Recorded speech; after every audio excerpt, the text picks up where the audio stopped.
जब किसी की जर्नी देखी जाती है ना मुंबई में, you see a lot of stories. 20 years back मैं यहाँ पे आया, मैं रास्ते पर था और फिर मैंने वो बड़ी बिल्डिंग देखी। अक्षय कुमार से भी मिलते हैं, कहते हैं मैं बीच पर था सलिल, ये घर मैंने कहा कि मैं लूंगा और मैंने ले लिया। तो ऐसी बड़ी सारी कहानियां होती हैं। आज कुछ कहानियां मैं शेयर करूंगा एक ऐसे जनाब के साथ जिसमें टैलेंट का इतना भंडार था, धीमे धीमे आहिस्ते आहिस्ते चलते रहते थे। लेकिन भाई, Sunil paaji Grover, brother thank you so much Spotify पर मुझे ज्वाइन करने के लिए। Thank you Salil my friend, thank you so much for inviting me and so nice to see you. मुझे इतना अच्छा लगता है आपको देख के। आप में कंटिन्यूटी जर्क ही नहीं आया कोई इतने सालों में। तो हाँ, जो या फिर इसका दूसरा होता है, जो सेम 20 टू साल सेम ही रह पहले गए। जो 20 साल पहले आप फिल्म कर रहे थे, उसमें मान लो वो फिल्म कंप्लीट कोई एक नहीं हुई है, तो आज भी जाके आप उसे कंप्लीट कर सकते हो, किसी को पता नहीं चलेगा कि ये 20 साल का गैप है इसके अंदर। Brother but I have to say कि तुमने जो 20 साल में कर दिया है, तुमने काया ही पलट दी कि what is entertainment in this country, and I have to always clap for that. Thank because you were, they didn't know how brilliant you were. We all knew जब तुम वॉइसिंग दुनिया में थे, जब तुम बाहर बैठ के चगल्लुस करते थे, बहुत टाइम पास करते थे, यू। तब भी तुम बहुत जबरदस्त परफॉर्मर थे। And I guess one of the greatest of all time Jaspal Bhatti साहब ने देख लिया था तुम्हारा ये हुनर, जो कई साल बाद बाहर लोगों ने देखा। बट वो यू ऑलवेज दिस ब्रिलियंट, और टाइमिंग, सेटिंग, ये सारी चीजें बचपन से ही थी क्या? मुझे एक्चुअली बचपन में मैं कुछ ना कुछ करता तो रहता था। रिलेटिव्स की नकल निकाल ली, टीचर्स की नकल निकाल ली। टीचर्स ने एक बार दो बार देख लिया मुझे नकल निकालते हुए उनकी, तो क्लास के बाहर खड़ा कर दिया। तो अ, मुझे लगता था कि ये सब चीज़ों का नुकसान है करने में, क्योंकि इससे क्लास से बाहर चले जाओगे, पर उसका फ़ायदा भी था कि आपको क्लास अटेंड नहीं करनी पड़ती थी। तो वो एक फ़ायदे की वजह से फिर मैं करता गया वो। तो पर बाद में, बहुत बाद में पता चला कि इससे तो आप खाना रोटी भी कमा सकते हो, खाना भी चला सकते हो, घर भी चला सकते हो, बहुत लेटर स्टेज पे। तब तक मैं मज़े के लिए कर रहा था, और फिर मज़े के साथ साथ ये प्रोफेशन भी बन गया। तो I am thankful to almighty कि ये हो गया। भाई पता है, एक टाइम ऐसा था when I remember when I was also doing lot of television, you were doing brilliant work, as show circuit में you are very very popular as a host. आप इमिटेशन बड़ी अच्छी कर पाते थे, शाहरुख खान की इमिटेशन करते थे, लल्लन टॉप करते थे, ये करते थे वो। So lot of people didn't see it, लेकिन and you were one of those artist जिसने जब जिला गाजियाबाद भी देखी थी, I remember coming and speaking to you and saying भाई क्या परफॉर्मेंस था। वो बात अलग थी, हम 40 लोग सिर्फ थिएटर में थे, लेकिन इट वाज ओमकारा से बिल्कुल कम नहीं थी भाई। सो फ्रस्ट्रेशन लेवल नहीं आया कभी, because you are performing very well. I remember Sahara पर एक शो चल रहा था जो शायद ज्यादा लोग देख नहीं रहे थे, but that frustration never came to you? मुझे तो इस बात की खुशी थी कि मैं कम से कम स्क्रीन तक पहुंच गया। ओके, तो मैं हर चीज़ में खुशी ढूंढ लेता हूँ। और होती भी है। You need to identify, sorry philosophical level पे मैं बात कर रहा हूँ, नहीं, ऑफ लेकिन कोर्स। क्योंकि मुझसे एक्सपेक्ट किया जाता है कि यार ये को फनी बात करेगा, इसको फनी तरीके से बोलेगा, but it's a friend to friend chat, so I can talk of like that. Course. या सो वो फ्रस्ट्रेशन से ज्यादा मुझे लगता था कि ये अपॉर्चुनिटी है, मैंने इसको किया, जिया, और हर चीज का एक इफेक्ट होता है। आप चाहे चीज नहीं चली तो आप, लेकिन आपको वो कुछ देके गई है, वो 40 लोग देके गई है, तो कम से कम आपको उन 40 लोगों ने तो स्वीकार किया। 0 से 40 तक बात पहुंच गई, वो 4 करोड़ तक कैसे पहुंचेगी, वो धीरे धीरे लगे रहो। करेक्ट। 40 करोड़ तक कैसे पहुंचेगी, वो धीरे धीरे लगे रहो। पर वो 0 से 40 का हुआ, तो मैं उसका दूसरी साइड देख लेता था कि 40 लोग हैं, चल सलील मुझे बोल रहा है, उसने देखी है, तो उसको अच्छी लग रही है। तो मुझे लग रहा है कि अगर एक वक्त आएगा कि अगर सलील को अच्छी लग रही है, तो और लोगों को भी अच्छी लगेगी। Just keep trying, keep doing, अपना काम करते चलो। But you also had a flourishing career ना, वॉइस ओवर में भी तुम्हारा सॉलिड चालू किया था, वो मेरी आंखों के सामने चालू हुआ था ऐसे। हमारे जो सुनने वाले इतने सारे हैं स्पॉटिफाई पर, सुनील और मैंने एक साथ बहुत सारे एड्स किए हैं जहां पे वो था ना, this ad is brought you by, तो ब्रॉट यू बाय में मेरे को बुलाया जाता था, है ना, वो एड एड एफबीओ में। और जो क्रिएटिव पार्ट होता था जहाँ पे सुनील अपनी आवाज डाल रहा है, चीजें कर रहा है, और हमने ऐसे बहुत सारे एड्स की। That also was very lucrative for you, it was really a very good business. तो क्या वहां पे थोड़ी लेजीनेस थी, क्योंकि ये बहुत सेट चल रहा था तेरा, एंड देन यू सेड चल यार ये बहुत अच्छा चल रहा है, इट्स ओके? मुझे एक्चुअली सलील पता ही नहीं था कि एडवर्टाइजिंग में वॉइस ओवर्स नाम की कोई चीज होती है, ये कोई प्रोफेशन है। मैं तो मुंबई मुंह उठा के आया था कि यहाँ पे एक्टिंग करेंगे। तो एक फिल्म थी लेजेंड ऑफ भगत सिंह, उसके अंदर बाबा भाई मुझे मिले, तो वो राज जी के बड़े भाई हैं। तो मैं वहाँ सबकी नकल उतार रहा था। तो वो रेडियो वानी स्टूडियो है स्वदेश जी का, वीरेश जी का। तो वहाँ पे उन्होंने मुझे इंट्रोड्यूस कराया उनसे, और उन्होंने मुझसे ऑडिशन लिया मेरी आवाज़ें निकाल, क्योंकि मैं बहुत सारी आवाज़ें निकालता था। फिर वहाँ से मैंने शुरू किया वॉइस ओवर्स एडवर्टाइजिंग में रिकॉर्ड करना। तो उन्होंने मुझसे रेडियो स्पॉट्स रिकॉर्ड करवाए, और फिर धीरे धीरे बढ़ता चला गया। हम लोग रॉनी के यहाँ मिलते थे, हम दोनों को वो करते थे। तो फिर रॉनी से मुलाकात हुई, फिर मनोहर से, फिर अलग अलग लोगों से, अजय से, और उनके साथ काम करने लग गया, और फिर बहुत सारे लोगों से।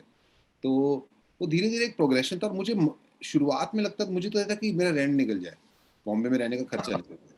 और एक दो साल बाद जब एक्नॉलेजमेंट मिलनी शुरू हुई कि इस स्पॉट के लिए सुनील को बुला लो, जो प्रोड्यूसर भी सोचते थे, या क्लाइंट या एजेंसी वाले बोलते थे। पहले प्रोड्यूसर बुलाते थे, फिर धीरे धीरे एजेंसी वाले कहने लगे, फिर धीरे धीरे क्लाइंट वाले कहने लगे कि हमें सुनील चाहिए, तो इस रेडियो स्पॉट के लिए। तो वो एक फेज था जिसके अंदर फिर मैंने एंजॉय करना शुरू कर दिया वो अटेंशन को। और मुझे एक्चुअली मजा आने लगा कि एक रेडियो स्पॉट, समझ भी आने लगा कि एक एजेंसी क्रिएटिवली, एक एजेंसी का बंदा इस तरह से हैंडल कर रहा है उसी टॉपिक को। एक बिस्किट हमने यहाँ पे डब किया, उसकी रेडियो स्पॉट बनाया, या तो वॉइस ओवर की एड फिल्म में, और दूसरी जगह जा रहे हैं तो वो भी बिस्किट ही है, लेकिन ब्रांड सेम है और सेम ही प्राइसिंग का ब्रांड है, लेकिन उसकी अप्रोच अलग है। तो मुझे उसमें मजा आने लगा क्रिएटिवली कि यार ये अगर प्रसून जोशी बना रहे हैं कुछ, तो उन्होंने इस तरह से इसको लिया है। दे तो शुड रियली लाइक यू, क्योंकि अनलाइक बाकी वॉइस ओवर आर्टिस्ट, तुम में कीड़ा भी था। तो आज मैं तो कहानियां सुनाता हूँ सुनील ग्रोवर साहब की, ठीक है? तो हम सारे को फिक्स प्राइसिंग मिलती थी, है ना? टू गेट अप, ये आपको मिल रहे हैं 7-8 हज़ार रुपए, 10 हज़ार रुपए मिल रहे हैं एक वॉइस ओवर के लिए। कई बार एडवांटेज अच्छा रहता था, 3-4 वॉइस ओवर आ गए, शाम को हम बैठ गए, हम चाइनीज खाना खा रहे हैं, वर्ली में बैठे हुए हम लोग। ये भाई साहब आते थे वहां पे, और यहाँ पे शायद सिर्फ वही 10 लोग हैं जो ये जानते हैं, सुनील ग्रोवर साहब को बड़ा कीड़ा होता था। वो प्रोड्यूसर जो थे रॉनी देसाई, वो बोलते थे, सुनील मैं तुम्हें ना 1 हज़ार रुपए कम दूंगा अगर मैं टॉस जीता, और अगर तुम टॉस जीते तो मैं 1 हज़ार रुपए ज्यादा दूंगा। तो ये रियल मनी के लिए, सो सुनील अगर 10 स्पॉट्स कर रहा है, 10 हज़ार रुपए प्लस माइनस, ये टॉस करता था, कॉइन टॉस। तो उस दिन मैं देखता था, मैंने कहा यार, that's why I used to be so fond of you also, because ये एक अलग फन था तेरा, you know, used to enjoy it, and you lost money also many times. Many time. और जो first job of the year होती थी, जैसे नया साल शुरू हुआ था, वो नो मैटर वो कितने रुपए की है, मान लो फर्स्ट जॉब है, अगर उसके अंदर 5 हमें फिल्म्स डब करनी है या रेडियो स्पॉट्स करने हैं, या तो वो सारा पैसा हम लोग टॉस में करते थे कि ये मैं बिल करूंगा या नहीं करूंगा, ये चैरिटी जाएगा या नहीं जाएगा। सो ऐसा भी होता था। अ, बहुत इट वाज खूबसूरत। क्रेजी। रॉनी से ना बड़ा हमेशा प्यार रहा है। तो मुझे ना सलील, एक ये भी इसके अंदर एंगल था मुझे, कि मैं हारा या जीता, मुझे रॉनी की जीत भी अपनी जीत लगती थी। मुझे लगता था कि यार इट्स वर्थ 1000 रुपीज अगर उसके चेहरे पे स्माइल आ रही है। या और मेरा हमारे चेहरे पर भी बड़ी बड़ी स्माइल आती थी यार, I was part of it all the time watching the coin toss. और वो एक लक फैक्टर को एंजॉय करने में मजा तो है थोड़ा थोड़ा कभी कभी। तो रॉनी के साथ वो इक्वेशन था, और बड़ा मजा। वी लुक फॉरवर्ड कि एक एक जॉब खत्म हो गया, हमने काम कर लिया, डिलीवर कर दिया, तो बिलिंग के टाइम पे उससे पहले हम लोग टॉस करते थे। तो वो लुक फॉरवर्ड करते थे कि आज कौन जीतेगा, आज क्या होगा। बहुत बार तो मुझे, हम लोग वीडियो फिल्म बनाते थे कि बाद में कोई विटनेसेस रखते थे कि कोई प्रॉब्लम नहीं होगी, ये आया इसने गलत किया, या ऐसा तो नहीं कि लैंड होने के बाद अनाउंस किया कि हेड्स चाहिए मुझे। हाँ। तो बाकी तूने कभी अपने फिल्म्स या शोज के लिए ऐसे कभी सोचा है अपने प्रमोटर्स के साथ, सर ऐसा है, ये जो गुत्ती का पेमेंट ले रहा हूं ना मैं, टॉस करते हैं? ये नहीं, उसमें मैंने टॉस हुए, लेकिन अलग अलग किस्म के थे, विदाउट कॉइन हुए। लेकिन वो जो मजा था, हमने उसको रखा था ना, फ्रेंडशिप ओलंपिक गेम्स, पता नहीं कुछ तो ऐसा था, games of probability, friendship games of probability, कुछ नहीं, फ्रेंडली गेम्स ऑफ प्रोबेबिलिटी, ये इसका नाम था। and I remember I only got to know about it when you lost 5 or something in a row and I said, यार ये तो बहुत पैसा हार रहा है यार ऐसे। और मुझे बाद में बताया जाता था it's a regular occurrence. But another thing also, जब राइटर्स और कॉपीराइटर्स और ये एडवर्टाइजिंग लोग बड़े फिक्स रहते हैं, यू नो, उन्होंने जो बना लिया है 30 seconds में आपको ये 27-year-old boy who's a young fellow who has white hair also, he should also, ये ऐसे कुछ एडजेक्टिव्स बनाए जाते थे। There were few people, Chetan Shashital, you and Ninad, जहां 3 लोग you could change the creative also, और वो सुनने को तैयार।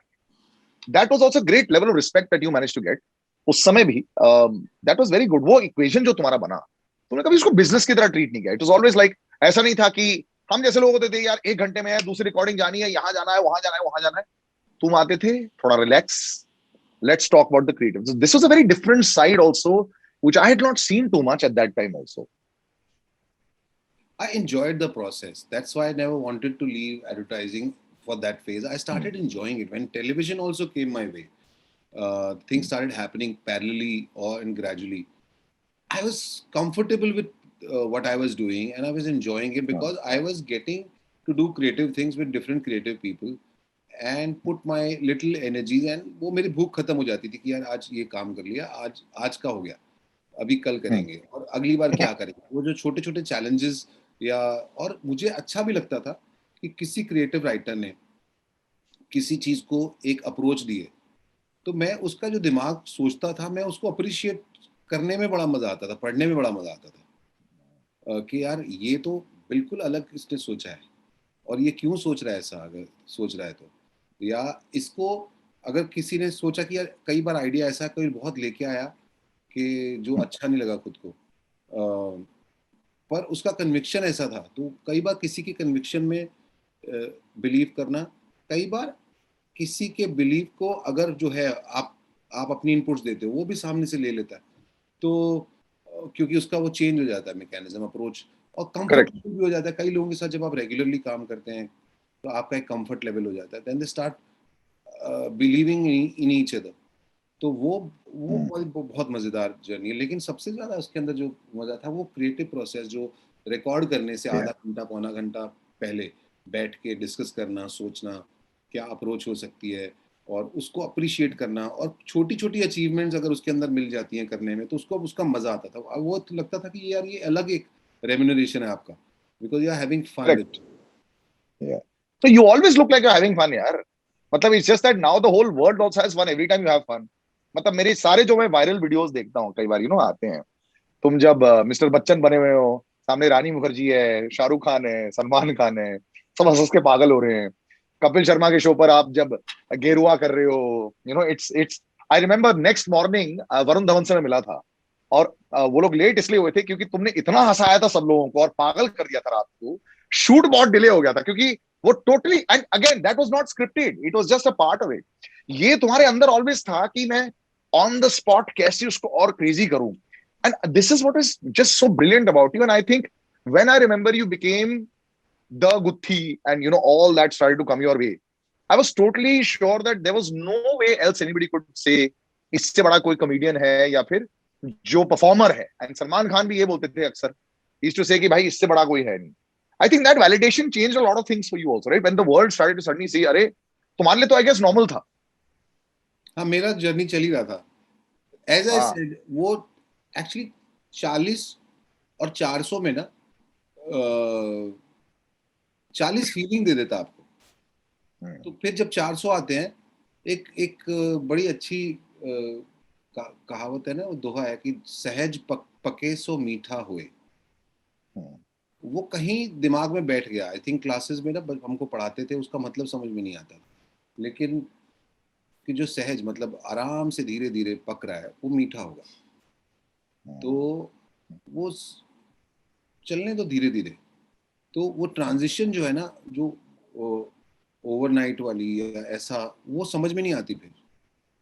और उसका एक बेनिफिट ये भी होता है कि आपके लिए वो दुनिया एकदम से नई नहीं होती और आप बौखला नहीं जाते।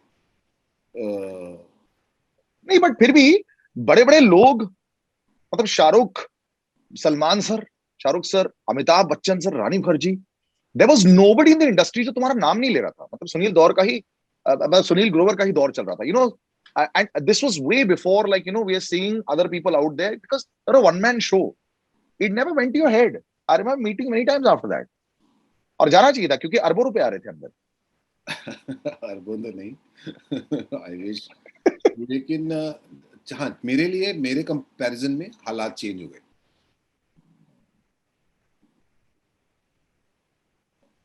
खुशी होती थी कि जो लोग अपने फील्ड में इतना नाम कमा चुके हैं और इतना, जिनको बचपन से आप देखते आ रहे हैं, अप्रिशिएट करते आ रहे हैं, जिनके फैन हैं, वो लोग आपको अगर अप्रिशिएट करते हैं तो आपको खुशी होती है और सेंस ऑफ अचीवमेंट आता है, और आपको प्रेरणा मिलती है आगे काम करने की। वो बट एक इज देयर एक ऐसा, जब वो होता है ना, वो एक एथलीट के लिए भी होता है, क्रिकेटर के लिए भी होता है, एक उसने अब जब 50 या 70 मार लिया होता है, उसे लगता है 100 से पहले, 100 बाद में आने लग जाते हैं, 50-60 मान लेते हैं, सब लोगों की रिस्पेक्ट आ जाती है, अच्छा भाई ये खेल सकता है, फिर अगली बार कॉन्फिडेंस के साथ खेलता है। तो सब before the big blast off with Kapil show, was there a time in before that जब तुम्हें लगा था कि अब ना इंडस्ट्री जो है ना मेरे को समझ रही है? कोई शो था, कोई इवेंट था, ऐसा हुआ था तुम्हारे साथ? बहुत धीरे धीरे हुआ ना। जैसे जब मैं लल्लन की बात करते हैं तो एडवर्टाइजिंग में शुरू में एक्नॉलेजमेंट मिली, फिर धीरे धीरे टीवी पे एक्नॉलेजमेंट मिली, और जो लल्लन शो था वो एक छोटे से दायरे में एक्सेप्टेड हो गया, लोग उसे पसंद करते थे फिल्मी चैनल पर। तो उससे कॉन्फिडेंस बढ़ा, रेडियो पे सुड चल गया, वो उससे बहुत। कॉन्फिडेंस बढ़ा कि आपका अपना एक थॉट है, एक जर्म है जो लोगों से कनेक्ट हो गया। तो वो कॉन्फिडेंस देता गया कि और आगे हो सकती हैं अच्छी चीज़ें। अच्छा, जब आपकी चीज़ें एक्नॉलेज होती हैं, पॉजिटिव होती है, उसके बाद दो चार चीज़ें अगर नहीं भी वर्क करती, पर आपको इतना तो कॉन्फिडेंस आ जाता है कि यार कुछ चीज़ें अगर हुई हैं तो वो इसीलिए हुई हैं कि कुछ था उनमें अच्छा, और दोबारा भी अच्छा हो करेक्ट। सकता। Then keep working. और मुझे ना एक एक जो सबसे अच्छी बात है जो मुझे लगती है, मुझे काम करने में, समझने में उससे बड़ा मजा आता है।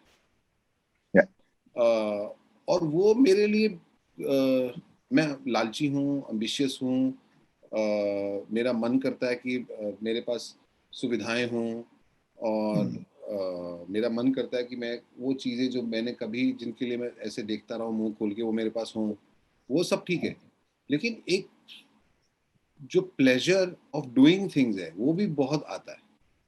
So I am lucky that way कि मुझे काम करने में, जिस काम को मैं करता हूँ, अगर मैं उसके बारे में कन्विंस्ड हूँ तो मुझे मजा आएगा। हाँ, अगर आप कन्विंस नहीं है तो आपको बहुत मुश्किल हो जाता है काम करना, अपने आप को कन्विंस करना उस चीज़ के लिए। तो फिर वो प्रोसेस अच्छा नहीं रहता। मैं एक कोई भी काम करता हूँ या पकड़ता हूँ, उसके पीछे एक रीज़न होता है कि इस पे मुझे मज़ा आएगा, मैं एंजॉय करूँगा। अगर वो मिल जाता है तो मैं ज़रूर करता हूँ उसको। How do you come up with the characters? कितनी बार लोगों ने ये बोला है, it's like it's very difficult to, पता है, छोटे लेवल पर आप एक कैरेक्टर लिख सकते हो, चुटकुला लिख पाते हो, बड़े छोटे आता था एक, जो टीवी पर आता था, करेक्ट। एक एक मिनट का, शुड बी 1.5 मिनट का, you can write that. How do then suddenly make this full fledged character? उसमें थोड़ा इफेमिनेट टेंडेंसी डालते हैं, और उसको फिर बाहर बड़े पर्दे पर लेके आना। I mean the conviction was fantastic. और तुम वैसे टोटल मर्द हो यार, हरियाणा के लड़के हो यार, it's a very different zone. ये ट्रांसफॉर्मेशन कैसे हुआ? ये ना बहुत टाइम से एक तो होते आ रहा है। बहुत सारे ग्रेट एक्टर्स हुए हैं जिनको हम लोग बचपन से देखते आ रहे हैं, और तो काफ़ी चीज़ें तो वहाँ से आ जाती है, जो हमने काम देखा है, जिनसे हम लोग इम्प्रेस्ड हैं, और जिनके इंटरव्यूज पढ़े हैं या जिनको हम जानते हैं उनका। तो बड़ी सारी चीज़ें तो पिछली जो जनरेशन्स हैं जिन्होंने काम किया उनको क्रेडिट जाता है। तो उसमें मेरा कोई योगदान नहीं, कोई बहुत सारी रिसर्च, बहुत सारा मटेरियल वो ऑलरेडी कर चुके। तो हाँ। उसमें मैंने कुछ नया नहीं किया। हाँ, एक एक एक आर्टिस्टिक लेवल पे जब आपको पता चलता है, पहले तो पता ही नहीं था कि कोई आर्टिस्ट नाम की चीज होती है या आर्टिस्ट होता है कुछ, हाँ, पर जब आप अपने आप को एक्सेप्ट कर लेते हो कि यार मैं आर्टिस्ट हूँ, आप भी नहीं करते, दुनिया आपको करा देती है, और फिर आप उसमें यकीन करने लगते हो, फिर उस दुनिया में जीने लगते हो। तो मुझे लगता है वर्ड से ज्यादा उसकी फीलिंग इंपॉर्टेंट है आर्टिस्ट की, आप अपने लिए यूज करते हो, तो वो आपका आर्टिस्ट बेसिकली एक एक कहीं ना कहीं आपका एक एटीट्यूड है, एक स्वभाव है आपका, एक नेचर है, correct. More than it's a profession, ये आपका स्वभाव है, आपकी नेचर है। तो वो अगर कि आपको किस में मजा आता है, आपको क्या करने में, किस चीज में सहूलत लगती है, जैसे मुझे बड़ा मजा आता है लोगों को देखने में, लोगों की बॉडी लैंग्वेज में, वो किस तरह बिहेव करते हैं without being judgmental about them. I enjoy people, I You love stare at people, क्या? You stare at people. unknowingly, if I sometimes if I do, I but I try and avoid it, but पता नहीं होता, कई बार हाँ, ऐसा लग जाए पिनक, हाँ, बट नहीं भी स्टेयर करेंगे तो एक, मेरे को आप एक चौक पे बिठा दो और मैं हाँ, वहां पे सारा दिन बैठ के निकाल सकता हूँ लोग, मुझे कोई फिल्म की, टीवी की, वेब सीरीज की जरूरत नहीं है, आई इट इट एंटरटेन्स। तो जब वो होता है तो अपने आप आपको ह्यूमन बिहेवियर की, जितना आपका दिमाग है, थोड़ी बहुत समझ आने लगती है, और आप उसे जब मैं एक्ट करता हूँ या एक्ट करने की कोशिश करता हूँ तो मेरे पास रेफरेंसेस दिमाग में होते हैं, इसलिए नहीं कि मैं जाके, मेरे को 4 बजे मुझे ऑब्जर्व करने जाना है, ऐसा नहीं है, ह्यूमन बिहेवियर देखने जाना है, 4 बजे शो शुरू होगा, ऐसा नहीं है, it's a way of living. Continuous process है, तुम्हारे डेटा चिप में जाते रहता है नॉन जाते स्टॉप। रहता है सबकॉन्शियस, जो कॉन्शियसली जो जाता है ना वो कई बार खराब करता है, जब सबकॉन्शियसली जाता है, जो पता भी नहीं चलता आपको जा रहा है, वो उस पर मजा आता है, वो ज्यादा यूजफुल होता है, एंड फिर वो जो डेटा होता है वो आप कहीं ना कहीं यूज कर लेते हो, जो आपके पास होता है, आप रेफरेंस ढूंढ लेते हो, या आप अगर किसी और की राइटिंग है, व्हाट आई मीन कि कई बार कॉमेडी में आप अपने एक्सपीरियंसेस लिखते हो, या तो वो, उसके लिए आपको ज्यादा रिसर्च की जरूरत नहीं होती, क्योंकि वो एक्सपीरियंसेस आप ले चुके हो। पर कई बार क्या होता है कि राइटर जैसे फिल्म कर रहे हैं या कोई वेब शो कर रहे हैं, तो जिसमें किसी अच्छे राइटर ने अपने दिमाग से लिखा है, तो उस सोच को, जिस मिलियो से आप बिलोंग भी नहीं करते शायद, लेकिन उसको अपना बनाना, फिर वो एक प्रोसेस है, कि उसके अंदर कन्विक्शन डालना, और वो बड़ा टफ प्रोसेस है, इजी नहीं है। करेक्ट।